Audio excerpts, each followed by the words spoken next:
ಇಲ್ಲ ಅದು ಮಾಡಂಗಿಲ್ಲ.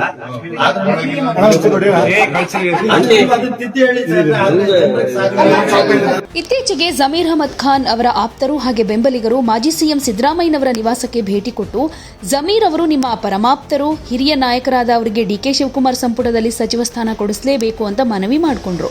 ಆದರೆ ಜಮೀರ್ ಅವರ ಹೆಸರನ್ನ ಕೇಳ್ತಾ ಇದ್ದ ಹಾಗೆ ತೀವ್ರ ಸಿಡಿಮಿಡಿಯಾದ ಸಿದ್ದರಾಮಯ್ಯನವರು ಬೆಂಬಲಿಗರ ಸಮ್ಮುಖದಲ್ಲೇ ಆಕ್ರೋಶ ಹೊರಹಾಕಿದ್ದಾರೆ.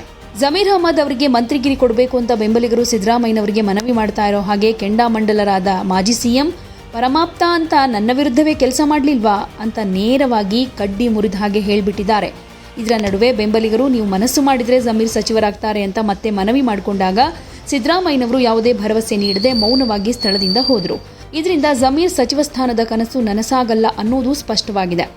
ಇನ್ನು ದಾವಣಗೆರೆ ಉಪಚುನಾವಣೆಯ ಸಂದರ್ಭದಲ್ಲಿ ಕಾಂಗ್ರೆಸ್ ಅಭ್ಯರ್ಥಿ ಸಮರ್ಥ್ ಅವರನ್ನ ಸೋಲಿಸೋದಕ್ಕೆ ಜಮೀರ್ ಅಹಮದ್ ಖಾನ್ ಅವರು ಒಳಗೊಳಗೆ ತಂತ್ರಗಾರಿಕೆ ರೂಪಿಸಿದ್ರು ಅನ್ನೋ ಗಂಭೀರ ಆರೋಪ ಕೇಳಿಬಂದಿತ್ತು. ಇದಕ್ಕೆ ಪುಷ್ಟಿ ನೀಡುವಂತೆ ಜಮೀರ್ ಅವರದ್ದು ಎನ್ನಲಾದ ಆಡಿಯೋವೊಂದು ರಾಜಕೀಯ ವಲಯದಲ್ಲಿ ಭಾರಿ ವೈರಲ್ ಆಗಿತ್ತು. ಈಗ ಮಾಜಿ ಸಿಎಂ ಅವರ ವರ್ತನೆ ನೋಡಿದರೆ ಇವೆಲ್ಲವೂ ನಿಜಾನಾ ಅಂತ ಅನುಮಾನ ವ್ಯಕ್ತವಾಗ್ತಿದೆ.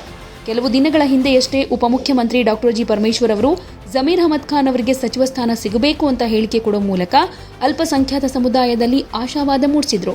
ಆದರೆ ಈ ಬೆಳವಣಿಗೆ ಬಗ್ಗೆ ಮುಖ್ಯಮಂತ್ರಿ ಡಿಕೆ ಶಿವಕುಮಾರ್ ಸಂಪೂರ್ಣ ಮೌನವಾಗಿರೋದು ಒಂದಷ್ಟು ಅನುಮಾನಗಳಿಗೆ ಎಡೆ ಮಾಡಿಕೊಟ್ಟಿದೆ.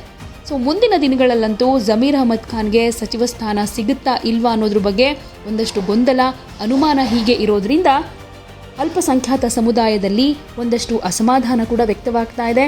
ಹಾಗೆ ಸಿಗುತ್ತೋ ಇಲ್ವೋ ಜಮೀರ್ ಅವರಿಗೆ ಸಚಿವ ಸ್ಥಾನ ಅನ್ನೋದ್ರ ಬಗ್ಗೆ ಆತಂಕ ಕೂಡ ಇದೆ.